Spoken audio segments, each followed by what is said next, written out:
Hey guys, Todd Ault here, Wall Street veteran, conjuring up some business magic to brighten your business world. Have you ever taken the time to analyze how you introduce yourself? What image are you trying to project to others? For instance, I always start off with Todd Ault Wall Street veteran. And quite often, I mention being an entrepreneur. So let's take a look at these statements for a minute. When you hear the word veteran, what do you think of? An old soldier? Well, according to the dictionary, a veteran is a person who's had long experience in a particular field. So now, maybe a slightly different image comes to mind, right?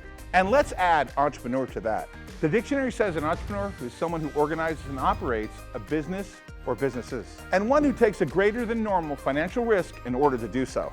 David Karp, founder of Tumblr, explains it like this. An entrepreneur is someone who has a vision for something and wants to create. So using myself as an example, the image I'm trying to project is that I'm a businessman who's had a lot of experience. Excellent. I have a vision to create new businesses, and I'm willing to take greater than normal risk to accomplish my goal. So the next time you find yourself describing you to another person, take the time afterwards to break it down. Ask yourself, am I really clear on the words I use to describe myself as a professional? Or better yet, don't wait, do it today. And when you do, you'll really be drilling down to the perfect image you're trying to project. I've given you gold, now run with it.